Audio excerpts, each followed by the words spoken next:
SpongeBob SquarePants often feels like a typical kid's show. Light, goofy, and predictable. But the normal episodes? Honestly, they're kind of boring. The same jokes, the same routine. It's almost as if the show falls into autopilot mode. Yet, just when you think it's all safe and uneventful, things take a strange turn. Suddenly, the bright, cheerful world of Bikini Bottom is interrupted by moments that are straight up creepy. From close-ups that feel too real, to moments that make you question everything. The show suddenly goes from fun to disturbing. It's this mix of the ordinary and the weird that makes SpongeBob both comforting and oddly unsettling. Number 1. Pizza Delivery. Pizza delivery is just a normal day at work gone wrong. Two guys have to deliver a pizza and everything that can mess up does mess up. It's closing time and everyone wants to go home. The phone rings with some guy wanting pizza delivery. Squidward tries to say no because they're closed, but Mr. Krabs grabs the phone and says yes because he smells money. So now they have to make a pizza out of burger patties and deliver it. This happens at every job. The boss promises stuff to customers that the workers have to figure out. Mr. Krabs just smashes some Krabby Patties together and calls it a pizza. That's not weird. That's just how cheap bosses work. SpongeBob does this whole big inspection of their delivery car just because he's one of those people who overthinks everything. Squidward just wants to get his work done and go home. Then SpongeBob has to drive, but he's still learning. So of course, it goes bad. He gets confused about reverse and forward, Squidward starts yelling at him, and SpongeBob freaks out and backs up for hours until they're stuck in the middle of nowhere. Their car runs out of gas. Squidward gets mad and kicks it, which makes it start up again and drive away without them. Now they're walking through the desert with a pizza. This is just bad luck piling up like it does in real life. So now they're walking through this desert carrying a pizza box, and it's exactly like those road trips where everything goes wrong. SpongeBob keeps singing this annoying pizza song over and over because he's trying to stay positive, while Squidward just wants to die. They try to hitchhike, and SpongeBob does this weird dance in the road that almost gets him run over by a truck. Then there's this huge windstorm, and SpongeBob refuses to let go of the pizza, even when a tornado picks them up. The pizza box turns into a parachute and saves them, which sounds crazy, but honestly makes more sense than half the stuff that happens during natural disasters. They land somewhere with no road in sight. SpongeBob thinks moss on a rock points towards town because he saw it in a movie, but Squidward says that's stupid and goes the opposite way. Turns out SpongeBob was right, and there was actually a city that way, but Squidward's too stubborn to listen.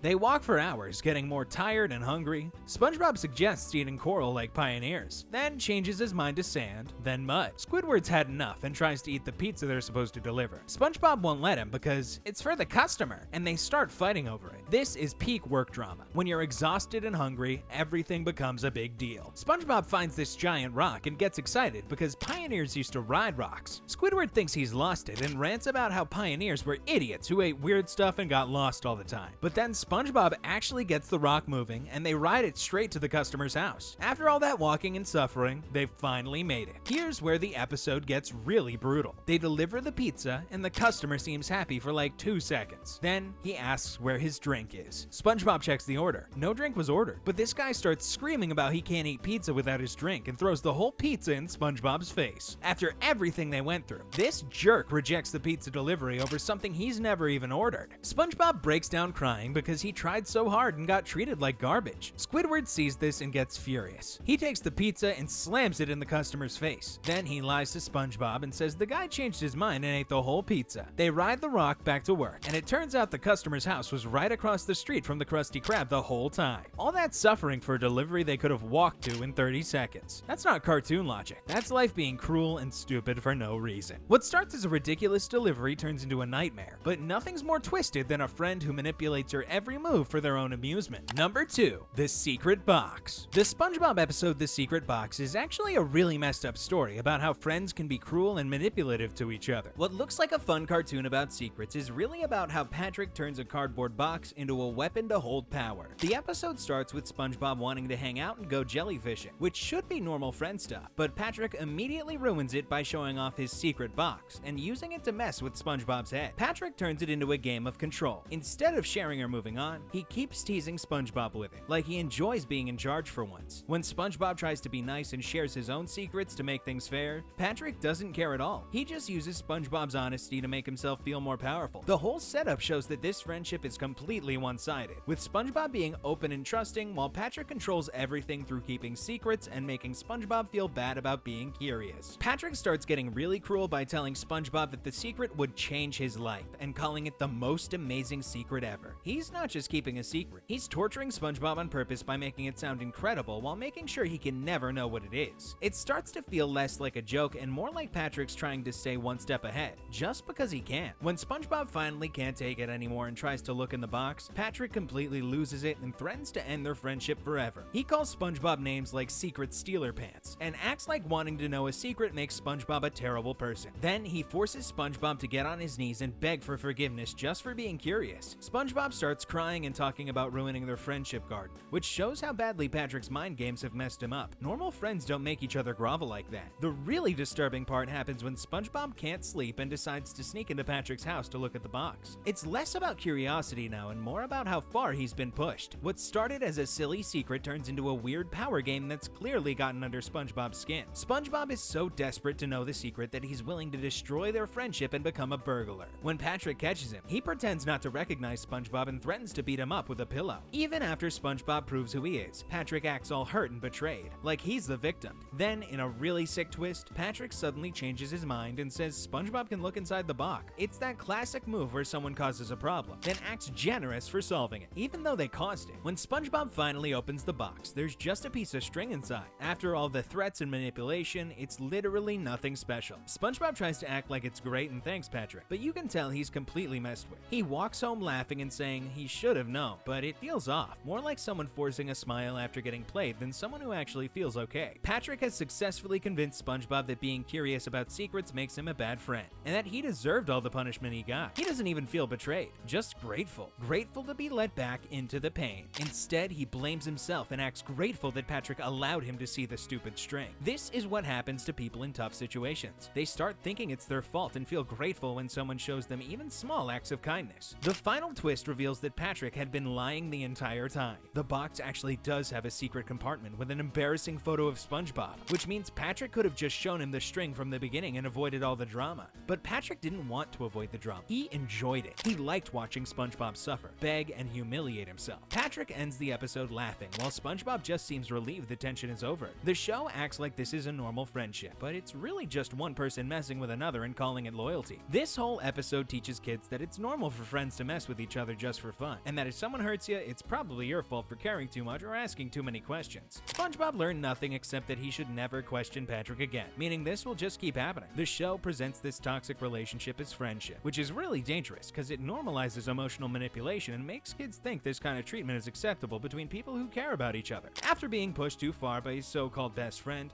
a new challenge awaits SpongeBob when he faces his first job interview. Before I tell you about that, subscribe and let's get back to the video. Help Wanted. Help Wanted is SpongeBob's very first episode, but strip away all the underwater stuff and you've got the most basic job interview story ever told. A guy really wants a job at a restaurant, gets a test from his future boss, passes it during a rush, and gets hired on the spot. SpongeBob wakes up excited because today's the day he's finally going to apply for a job at the Krusty Krab. He's been dreaming about this forever. Does some light exercise with stuffed animal weights and runs to work yelling, "I'm ready." This is every eager job applicant who's ever existed. His best friend Patrick gives him a pep talk when SpongeBob gets cold feet at the last second, reminding him that his first words were, "May I take your order?" and that he made a spatula out of toothpicks and wood shop. Meanwhile, Squidward sees SpongeBob coming and immediately warns Mr. Krabs because he knows this kid is going to be annoying. That's workplace politics 101. The existing employees don't want some hyper newbie messing up their routine. Mr. Krabs doesn't want to hire SpongeBob either, so he and Squidward cook up a plan to get rid of him by sending him on an impossible task. SpongeBob bursts into the restaurant and immediately trips over a nail, bouncing around like a pinball before asking when he can start. Mr. Krabs and Squidward exchange looks and decide to mess with him. They tell SpongeBob he needs to find a hydrodynamic spatula with port and starboard attachments and turbo drive, basically making it the most ridiculous fake kitchen tool they can think of. SpongeBob writes it all down seriously and salutes like he's in the military, then runs off to find this thing that doesn't exist. Mr. Krabs and Squidward laugh because they think they just got rid of their problem, but right after SpongeBob leaves, 5 buses full of hungry customers show up. These are anchovies, and they're acting like the worst lunch rush crowd you've ever seen, pushing, shoving, and all demanding food at once. Squidward tries to get them to form a line like any retail worker would, but they just get more crazy and start tossing him and Mr. Krabs around like they're in a riot. Just when Mr. Krabs and Squidward think they're about to get crushed by this mob of hungry customers, SpongeBob shows up like some kind of superhero with the spatula they thought didn't exist. Turns out, the store only had one in stock, which is the kind of weird luck that happens in real life sometimes. SpongeBob flies into the kitchen and starts cooking like a machine. There's this whole montage with happy music where he's flipping burgers, chopping vegetables, and shooting Krabby Patties out to the crowd like he's feeding pigeons in the park. The anchovies catch the burgers and start calming down because they're finally getting fed. SpongeBob just keeps going, making burger after burger until every single customer is happy and fed. All the buses leave with satisfied customers, and suddenly the restaurant is quiet again. This is every food worker's fantasy, handling the worst rush ever and coming out looking like a hero. Mr. Krabs is blown away by what just happened. He calls SpongeBob the best fast food worker he's ever seen and officially hires him on the spot, giving him a name tag and everything. Squidward tries to protest because he knows this is going to make his life harder, but Mr. Krabs shuts him down and makes him cheer for SpongeBob 3 times. Mr. Krabs is so happy about all the money he just made that he wheels a whole wheelbarrow of cash to his office to count it. This is peak small business owner behavior, caring more about the profits than anything else. SpongeBob finally got his dream job by proving he could handle the pressure when it mattered most. Squidward's worst fear just came true. Now he's stuck working with an overly eager kid who's way too excited about making burgers. The episode ends with Patrick walking in and ordering just one Krabby Patty, but SpongeBob goes completely overboard and shoots dozens of them at him. This sets up the whole show's dynamic. SpongeBob means well, but he doesn't know when to stop, and everyone around him has to deal with the chaos. Squidward immediately runs to Mr. Krabs to complain, which becomes his main thing for the rest of the series.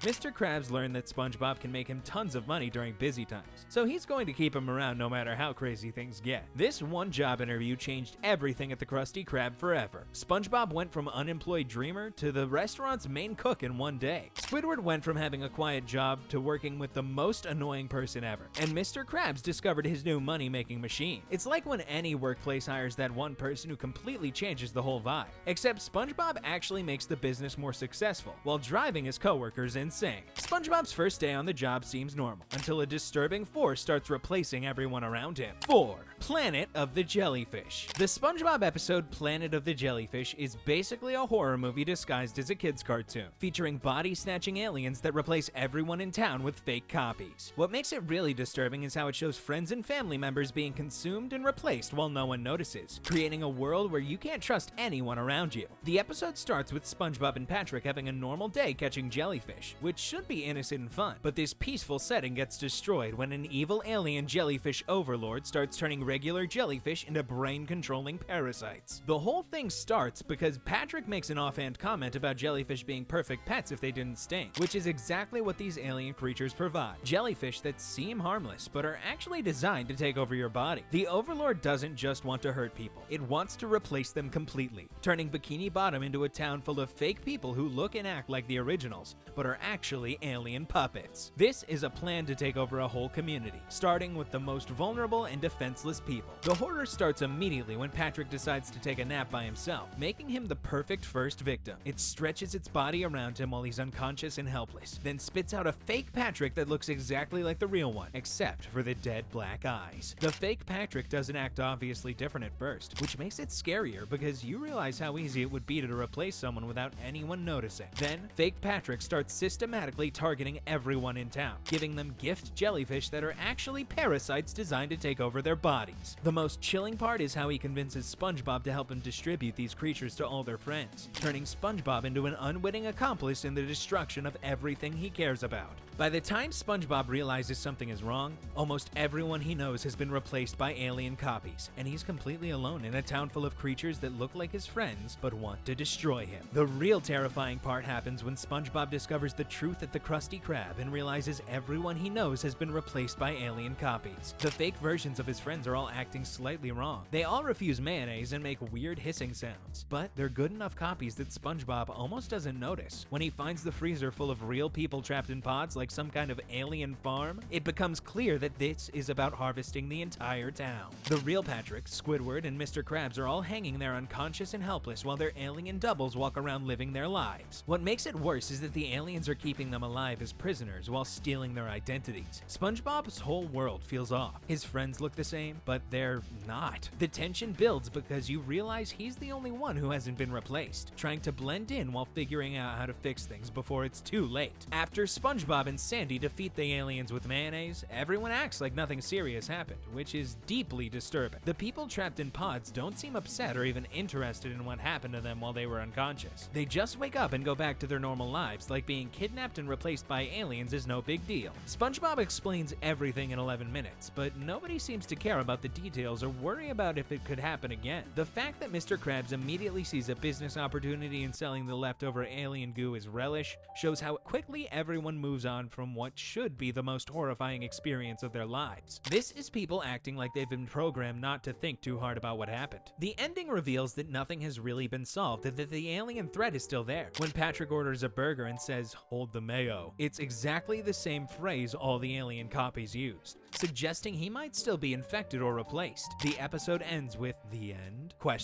which basically tells the audience that this horror story isn't over. But what's really disturbing is how the town has normalized the entire experience by turning the alien remains into food and selling it to customers. They're literally eating the creatures that tried to replace them, which is either the ultimate victory or a sign that the aliens are still controlling them somehow. The fact that nobody seems concerned about Patrick's suspicious behavior shows that Bikini Bottom has learned nothing from this experience. The episode basically says that even when you defeat evil, it always comes back, and people are too stupid or forgetful to protect themselves from it happening again. After a terrifying alien takeover in Bikini Bottom, a different kind of chaos unfolds when someone can't stop embarrassing themselves. But before I tell you about that episode, make sure to subscribe to the channel. 5. Ripped Pants. Ripped pants is basically every awkward person's nightmare at the beach. You embarrass yourself once, everyone laughs, so you keep doing it until nobody thinks it's funny anymore. SpongeBob accidentally rips his pants while trying to lift weights and turns it into his whole personality for the day. SpongeBob and Sandy are having a normal beach day at Ghoul Lagoon when Larry the Lobster shows up and suggests they all lift weight together. This is that moment when you're hanging out with the friends and someone suggests doing something athletic that you know you're terrible at. Sandy and Larry are both strong and start showing off with heavy weights. He's clearly not into this whole weightlifting thing, but goes along with it anyway because he doesn't want to look lame in front of his friends. Larry's doing these crazy lifts that make his eyes bulge out, Sandy's throwing around anchors, and SpongeBob's just trying not to embarrass himself. But he's SpongeBob, so of course he's going to embarrass himself. He picks up a tiny stick, adds 2 marshmallows to make it heavier, and still can't lift it. Everyone's watching him struggle with what's basically a twig. SpongeBob strains and struggles with this pathetic little stick while everyone stares at him. You can feel the secondhand embarrassment building as he tries over and over to lift something that weighs nothing. Then it happens. He tries so hard that he rips his pants right down the middle. But instead of dying of shame like a normal person would, SpongeBob discovers that everyone thinks it's hilarious. Suddenly, he's getting attention and laughs, which is exactly what he wanted. So he decides to keep the joke going. He starts making ripped pants the center of every conversation, every activity, every moment. During volleyball, he deliberately lets himself get hit by the ball just so he can rip his pants again. At the snack bar, he's making ripped pants puns to random strangers. He even gets to the loudspeaker during surfing to announce that he's ripped his pants. What started as an accident becomes his entire identity for the day, and you can see how annoying it's getting to everyone around him. SpongeBob takes his ripped pants act way too far when he decides to fake drowning just to set up another pants joke. He's lying on the beach pretending to be unconscious while some guy frantically tries to save him, asking what he needs. Everyone's gathered around, thinking SpongeBob might actually be dying, including Sandy, who's genuinely worried and crying. Then SpongeBob sits up with his divine light shining down on him, and he says he needs a tailor because he ripped his pants again.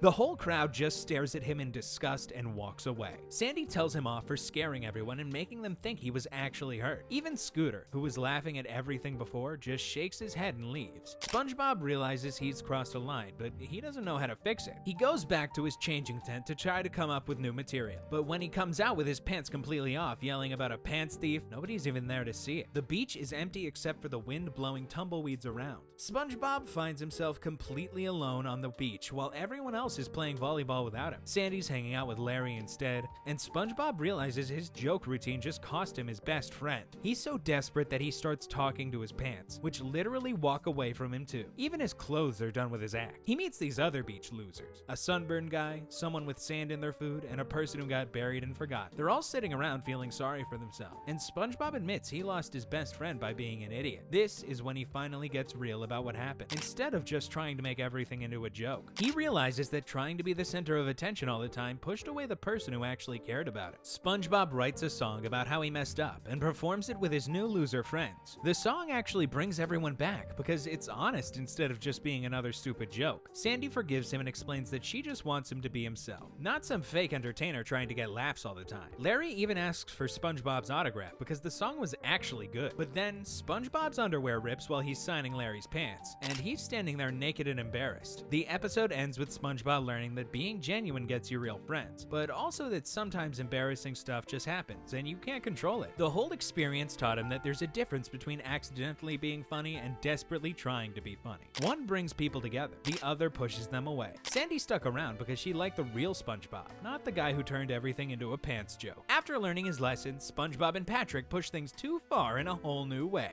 6. Black Lemonade. The SpongeBob episode Black Lemonade is basically about Patrick and SpongeBob torturing Squidward and bottling Squidward's reactions and turning them into a product. What makes it really messed up is how they turn Squidward's fear and pain into a fun business while pushing him past his limits. The episode starts with Patrick running a lemonade stand, but he's just selling plain water because he's too stupid to know what lemonade actually is. When Squidward tries to help by giving him a rotten lemon, it burns Patrick's eye and makes the first customer throw up in Squidward's house. This should be where normal people would stop, but instead it gets way worse. When SpongeBob accidentally scares Squidward and makes him spray ink everywhere, Patrick and SpongeBob don't care that Squidward is terrified and hurt. They realize they can make money off of Squidward's reaction and turn his fear into a business. Instead of helping him, they keep pushing it further, just to get more ink. What's supposed to be funny becomes really uncomfortable. The fact that they immediately jump from "our neighbor is scared" to "let's torture him for profit" shows how messed up their priorities are. They don't see Squidward as someone with feelings. They just see him as a source of ink whenever they need more. Patrick starts doing more and more extreme things to Squidward to get more ink, each one stranger than the last. He rips his own skin off to show his guts, releases a giant spider into Squidward's house, and eventually builds an entire haunted house just to make Squidward suffer as much as possible. He's messing with Squidward on purpose to break him down. SpongeBob helps the whole time by serving the ink to customers and treating the whole thing like a fun game instead of recognizing that they're messing with their neighbor more and more. The worst part is watching Squidward slowly go crazy as he becomes more and more paranoid and desperate. By the end, he's hiding in his own house, jumping at every sound because Patrick has completely shaken his sense of safety. The episode shows two friends working together to push someone to their breaking point for money, but it's treated as comedy instead of showing how bad it really is. The really sick part happens when Squidward tries to fight back by starting his own Black Lemonade business, thinking he can beat Patrick and SpongeBob at their own game. But he quickly realizes he can't just make ink on command. He needs to be scared to produce it. He literally asks customers to scare him, which shows just how much his mind has been affected. He becomes so caught up in it that he starts asking for scares, like he's trapped in their logic. When Don the whale threatens to punch him, Squidward sprays ink all over everyone in line. And that's when the customers finally find out they've been drinking squid body fluids this entire time. They find it disgusting. But what's worse is that nobody actually cared where it came from until it got on their faces. They were fine with it as long as they didn't have to see it happen. When the customers realize what Black Lemonade actually is, they get completely grossed out and destroy Squidward's stand, then run into his house and throw up everywhere. But instead of being angry at Patrick and SpongeBob for tricking them into drinking body fluids, they just blame Squidward for showing them the truth. Somehow, Squidward ends up taking the blame,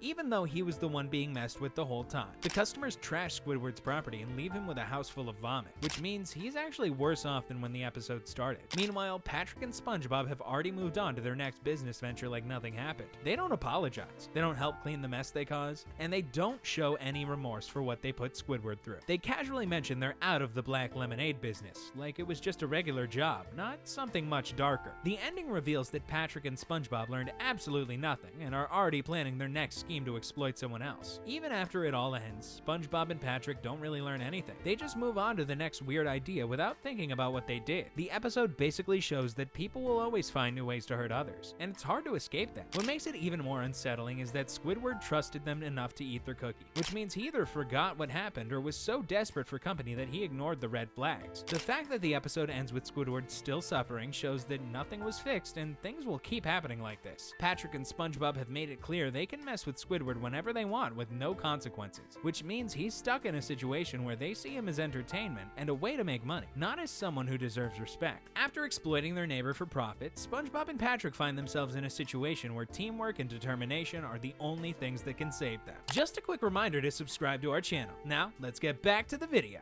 7. Band Geeks. Band Geeks is just a story about someone lying to impress their high school rival, and then scrambling to make that lie come true. Squidward gets a call from his old classmate bragging about his success, so he makes up having a band to compete with him. Squidward's playing his clarinet at home when someone rings his doorbell thinking there's a dying animal inside. That's just how bad his music sounds. Then he gets a phone call from Squilliam Fancyson, this rich guy from high school who's clearly calling just to show off. Squilliam tells Squidward that he's got this fancy band that's supposed to play at the Bubble Bowl, but he can't make it and offers to let Squidward's band fill in. Of course, Squilliam knows Squidward doesn't have a band. He's just setting him up to look stupid. But Squidward's pride kicks in and he lies, saying he absolutely has a band and they'll definitely play the show. So now he's got a week to put together a marching band from scratch, which is exactly the kind of impossible situation people get themselves into when they're too proud to admit the truth. He puts up flyers around town promising free food to get people to show up. The first rehearsal is a disaster. Nobody knows how to play anything. Patrick asks if mayonnaise is an instrument. Plankton wonders if torture devices count. When Squidward tries to teach them basic rhythm, the drummers blow on their drumsticks and pin him to the wall. Sandy beats up Patrick and stuffs him inside a trombone. Day 2, they're marching through the streets and the flag twirlers spin so hard they fly into a blimp and die in an explosion. Day 3, Plankton tries to play harmonica, but it's huge compared to him, so he has to run back and forth between the holes until he collapses from exhaustion. By day 4, Squidward's desperate. He tells everyone to play really loud, thinking volume will hide how bad they are, but they're so loud and terrible they break all the windows and deform Squidward's face. Then he tries the opposite and tells them to play quietly, but instead everyone starts fighting about whose fault everything is. The whole band breaks into a brawl using their instruments as weapons until the class ends and everyone goes home. Squidward gives up and tells everyone not to bother coming to the show because he'll just say they all died in a marching accident. But SpongeBob feels bad and gives this speech about how they should help Squidward because he's always been there for them. Nobody can actually think of a time when Squidward helped anyone, but SpongeBob convinces them to try again anyway. So the day of the Bubble Bowl arrives and Squidward's ready to cancel everything, but Squilliam shows up just to watch him fail. Squidward tries to lie again and say his band died, but then SpongeBob and everyone else shows up in full uniform ready to play. Now Squidward's trapped and has to go through with the performance. They all get lifted up in this glass dome into a real football stadium full of actual humans. Squidward's terrified because he knows they're about to embarrass themselves in front of thousands of people. He starts conducting, expecting the worst disaster ever, but then something crazy happens. They're actually good.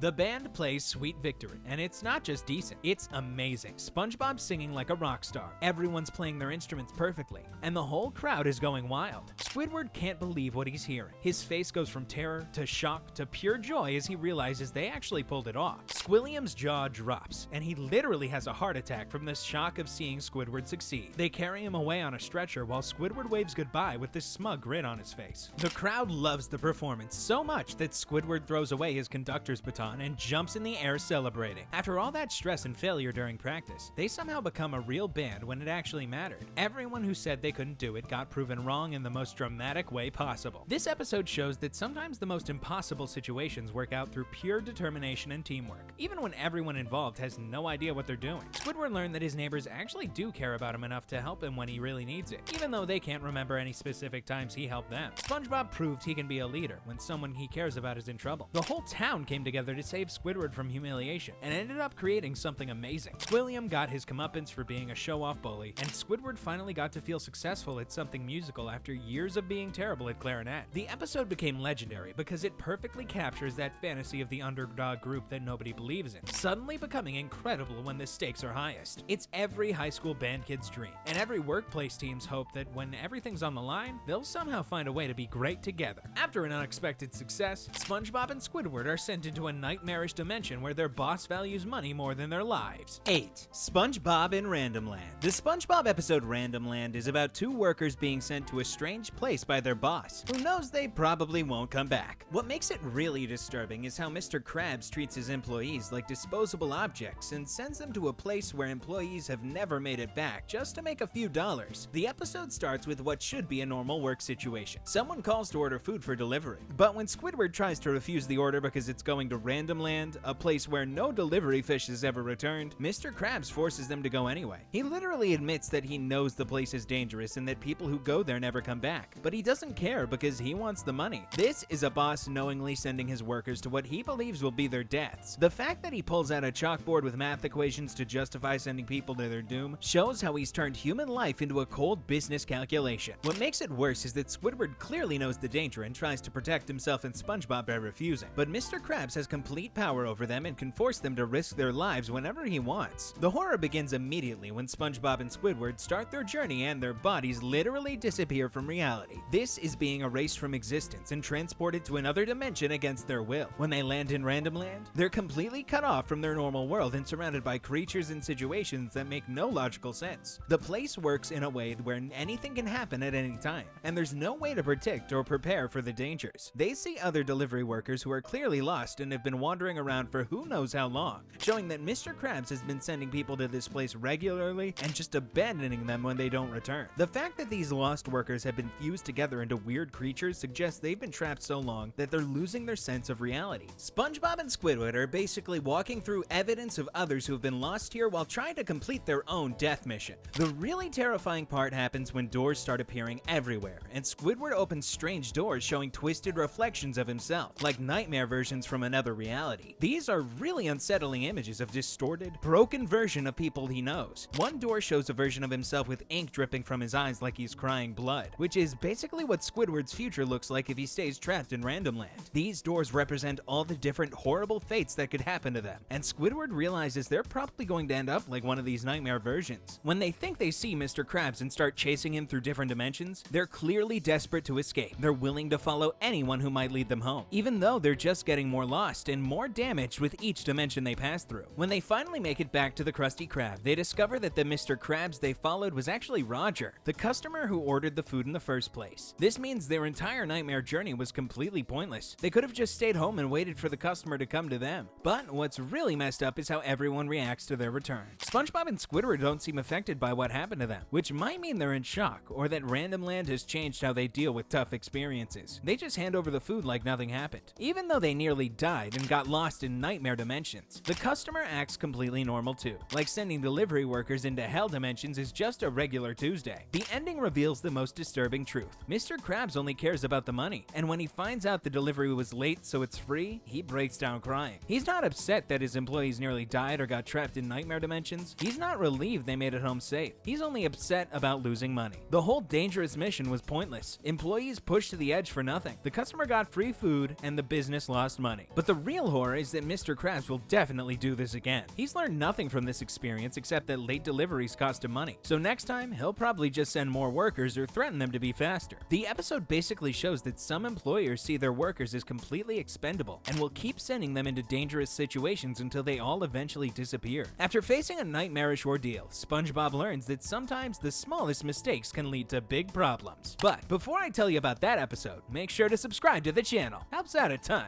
9. Sailor Mouth. Sailor Mouth is about every parent's fear. When their kid learns a bad word and starts using it everywhere without understanding what it means. SpongeBob sees graffiti with a swear word and thinks it's just a fancy word. SpongeBob's taking out the trash after work when he starts reading the graffiti on the dumpster like it's the newspaper. There's all this random stuff written there. Up with bubbles, down with air, and nematodes are people too. Just typical bathroom wall nonsense that people write when they're bored. SpongeBob even adds to one himself, changing Squidward smells to Squidward smells good, because he's trying to be nice. Then he finds this unfinished sentence that says Krabs is a, followed by some word he's never seen before. When he reads it out loud, the garbage man gets disgusted and leaves. This is exactly how kids learn bad words in real life. They see it written somewhere, say it innocently, and adults react weird. Patrick shows up and SpongeBob asks what the word means, but Patrick doesn't know either. Instead of admitting he's clueless, Patrick makes up this story about sentence enhancers that fancy people use to make their talking sound better. Patrick convinces SpongeBob that this word is like seasoning for sentences. sentences. You just sprinkle it in to make everything sound classier. They start practicing with each other, saying things like "lovely day we're having," but adding the swear word in random places. Their lips start tingling from saying it so much, which they think means it's working. They're both excited about sounding sophisticated and can't wait to use their new vocabulary skills. The next morning, SpongeBob walks into work ready to impress everyone with his fancy new word. He greets the customers using it, talks to Patrick using it, and then gets on the intercom to announce the daily special using the word multiple times in one sentence. The customers are horrified and start leaving immediately, talking about how they want to go somewhere more family-friendly. SpongeBob has no idea why everyone's upset. He thinks he's being polite and classy. Mr. Krabs comes out of the bathroom and sees his restaurant completely empty, which sends him into panic mode because no customers means no money. Squidward explains that SpongeBob learned a new word and broadcast it over the intercom, driving everyone away. When Mr. Krabs finds out what they've been using, he freaks out and tells them it's actually bad word number 11 out of 13 total bad words that should never be said. SpongeBob and Patrick are shocked and start wiping their tongue because they feel gross about saying it. They promise never to use it again and go home to play eels and escalators, but Patrick keeps winning and SpongeBob keeps losing, sliding down the eels over and over while Patrick goes up the escalators. Finally, SpongeBob gets so frustrated that he accidentally yells the bad word again. Patrick immediately runs to tell on him while SpongeBob chases after him, begging him not to tell. During the chase, Patrick says the word too, so now they're both racing to the Krusty Krab to tattle on each other first. Mr. Krabs comes out of the bath. Both SpongeBob and Patrick burst into the Krusty Krab, trying to tell Mr. Krabs that the other one said the bad word, but they're talking so fast and pointing at each other that Mr. Krabs can understand them. Finally, he grabs their lips to shut them up and asks them to explain calmly. The second he lets go, they both scream the bad word while pointing at each other. Mr. Krabs is furious and drags them outside to wait for their punishment. They're terrified they're going to get 40 lashes and apologize to each other, promising to never use bad words again. Mr. Krabs comes back with paint cans and tells them they have to paint the whole restaurant as punishment. But then he stubs his toe on a rock and goes on this massive swearing rant, using all 13 bad words while hopping around in pain. SpongeBob and Patrick count them all and realize Mr. Krabs just broke his own rule in the worst way possible. SpongeBob and Patrick run to tell Mr. Krabs' mom what happened, with Mr. Krabs chasing them and begging them not to tell. When they all show up at her door, they're all swearing and talking over each other, trying to explain what happened, which makes her faint from shock. Mr. Krabs tries to blame SpongeBob and Patrick for corrupting his innocent mother with their sailor talk, but she wakes up and scolds all three of them for having potty mouth. She makes them paint her house as punishment while she goes to get lemonade. Then she stubs her toe on the same rock and appears to swear, making everyone gasp in horror. But it turns out the sound was just Old Man Jenkins honking his car horn as he drove by to say hello. Everyone laughs because they realize they were so paranoid about bad words that they heard swearing where there wasn't any. The episode shows how adults are often hypocrites about language. They tell kids not to swear, but then do it themselves when they get upset. It's a perfect example of how arbitrary and silly language rules can be when everyone breaks them. After SpongeBob and Patrick's innocent mistakes cause trouble, they soon find themselves trapped in a far more terrifying situation where nothing is as it appears. 10.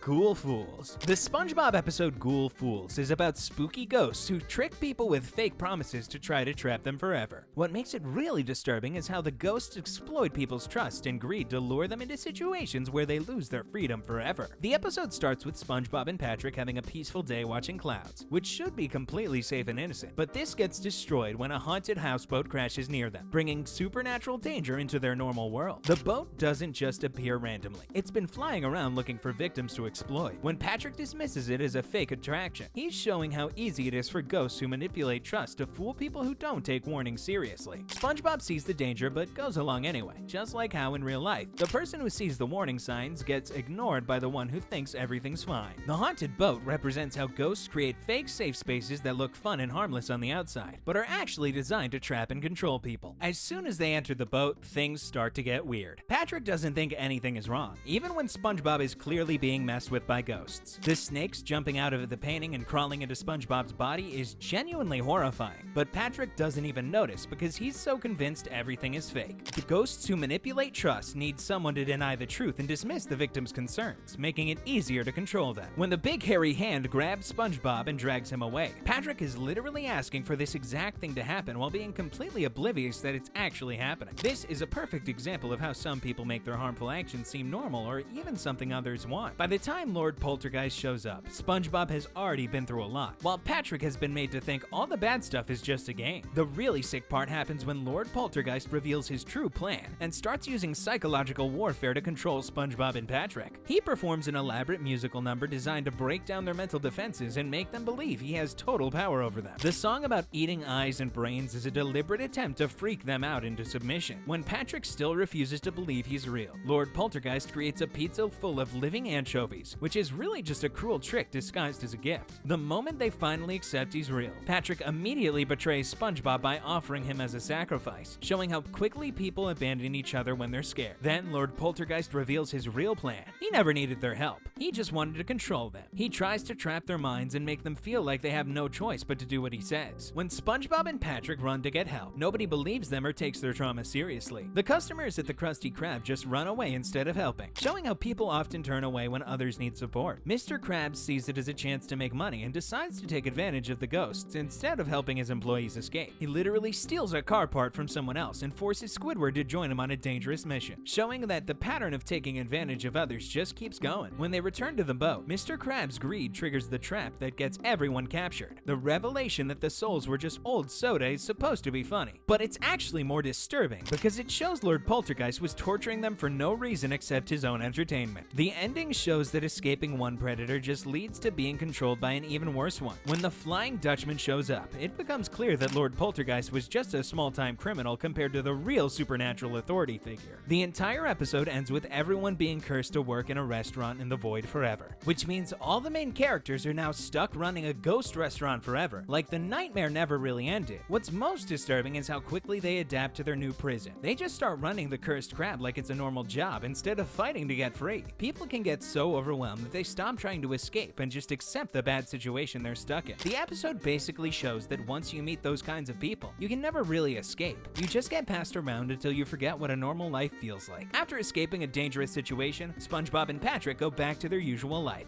making Squidward's life even worse. 11. Jellyfishing. Jellyfishing is basically the story of two annoying friends who won't take no for an answer and keep trying to force someone to hang out with them. SpongeBob and Patrick drag a hospitalized Squidward on their hobby trip and make everything worse for him. SpongeBob and Patrick are getting ready for their jellyfishing adventure with all this elaborate spy gear, telescopes, ropes, special nets, and glasses like they're doing some kind of secret mission. But they're just catching jellyfish, which is like going fishing except more dangerous. They invite Squidward to come with them, but he's obviously not interested and makes up an excuse about being busy. Instead of just leaving him alone, they keep pushing and asking him if he'll come next time. Squidward sarcastically says sure, whatever, just to get rid of them. SpongeBob completely misses the sarcasm and thinks Squidward actually wants to hang out, but just never has the time. This is that classic situation where someone's trying to be polite but clear about not wanting to do something, and the other person refuses to get the hint. Patrick even figures out that Squidward doesn't like them, but SpongeBob insists they're best friends and keeps planning to include him anyway. Squidward rides away on his bike, thinking he's escaped their annoying invitation, laughing about how he fooled them into thinking he'd actually go jellyfishing someday. But then, one of the jellyfish that stung SpongeBob and Patrick earlier shows up and flies right into his mouth. He spits it out and tries to swat it away, but it goes up his shirt and starts electrocuting it. This makes him lose control of his bike. His tentacles get caught in the pedals, and he crashes down the huge cliff and basically explodes at the bottom. The whole accident happens because he was too busy laughing at SpongeBob and Patrick to watch where he was going. Now, he's in a wheelchair, covered in bandages, and can barely move. When SpongeBob sees him coming home, he immediately calls Patrick and they decide what Squidward really needs is the best day ever. They don't ask what he wants or needs. They just assume they know what's best for him and start planning this whole day of activities. SpongeBob and Patrick break into Squidward's house and surprise him with a welcome home banner and party horns, which is probably the last thing someone in a wheelchair wants to deal with. Patrick tries to feed him alphabet soup that literally spells out best day ever, but keeps blowing the scalding hot soup all over Squidward's bandaged face multiple times. Then SpongeBob decides to play Squidward's clarinet for him, but his lips are too dry, so he goes through the gross routine of licking them while Squidward watches in horror. Finally, they drag him to Jellyfish Fields for the main event, jellyfishing. Patrick tries to put a net in Squidward's cast-covered hand, but since he can't grip anything, Patrick gets frustrated and literally stabs the net pole through Squidward's palm. They're cheering and encouraging him to catch jellyfish, but he's just sitting there unable to move. When a jellyfish stings him on the nose, Squidward finally snaps and goes after it for revenge, wheeling around trying to catch the thing that hurt him. Squidward actually manages to catch the jellyfish and starts banging his net triumphantly against what he thinks is a rock, but it turns out to be a giant queen jellyfish that's way bigger and more dangerous than the regular ones. SpongeBob and Patrick are still cheering him on like he's doing great, completely oblivious to the fact that he's about to get destroyed by this massive jellyfish. They're yelling encouragement like, "You're doing it, and this is really your best day ever," while the queen jellyfish is gearing up to zap him into oblivion. When she finally hits him with this huge electric shock, SpongeBob and Patrick just go, "Ooh," like they're watching fireworks worse instead of their friend getting electrocuted. The next day, Squidward's even worse than before. Now he's on life support in a full-body cast and can barely function. SpongeBob and Patrick show up with band-aids on themselves, acting like they had such a great time. SpongeBob and Patrick give Squidward the jellyfish he caught as an apology gift, which is like giving someone the thing that caused their problem in the first place. When they ask if he's still mad, Squidward opens the jar and lets the jellyfish loose on them, finally getting his revenge as they run away getting stung repeatedly. But even his moment of satisfaction gets ruined when the queen jellyfish shows up again and zaps him one more time, destroying his life support equipment and leaving him completely burnt to a crisp. The episode shows how some people never learn. SpongeBob and Patrick caused all of Squidward's problems by forcing him into their activity, made everything worse by trying to help him recover, and still don't understand why he's mad at them. Squidward learned that sometimes getting revenge just makes your own situation worse. The whole thing is a perfect example of how the most well-meaning people can be the most dangerous to be around, and how saying no clearly the first time might save everyone a lot of trouble later. After making Squidward's day worse, SpongeBob and Patrick face real fear during a late-night shift. 12. Graveyard Shift. The SpongeBob episode Graveyard Shift is about a creepy night shift at work, where one employee uses fear to mess with his coworker during a terrible night. What makes it really disturbing is how Squidward creates elaborate horror stories specifically designed to break SpongeBob's mind, then gets terrified by his own lies when they start coming true. The episode starts with what should be a normal end to the workday, but Mr. Krabs destroys this by forcing his employees to work all night just to make more money. This isn't just overtime. This is trapping workers in an isolated building during the most dangerous hours with no backup or support. When Mr. Krabs immediately abandons them after announcing the night shift, he's basically leaving two people alone in a deserted restaurant where anything could happen to them. The fact that SpongeBob is excited about working all night shows how his employer has brainwashed him into thinking endless labor is fun, instead of recognizing it as exploitation. Squidward's anger is the normal human response, but he's powerless to do anything about it because Mr. Krabs has complete control over their lives. The setting becomes genuinely creepy once all the customers leave and they're completely isolated in a building that wasn't designed to operate at night, with faulty electrical systems and no security. It starts when Squidward sees that SpongeBob is scared of the dark and chooses to mess with him instead of helping. Rather than being a supportive coworker during a scary situation, Squidward chooses to make things worse by inventing the hash-slinging slasher story, specifically to terrorize SpongeBob. Squidward doesn't just scare SpongeBob, he scripts a horror show and makes him the star. Squidward doesn't just tell the story once, he builds it up with dramatic pauses, scary sound effects, and graphic details about chopped off hands and spatula replacements. He watches SpongeBob get more and more terrified and keeps adding scary details instead of backing off. The fact that he makes up the Tuesday night detail on the spot shows how he's actively tailoring the story to make SpongeBob's current situation as frightening as possible. The real disturbing part happens when all of Squidward's made-up horror stories start coming true, turning his fear into a real supernatural terror.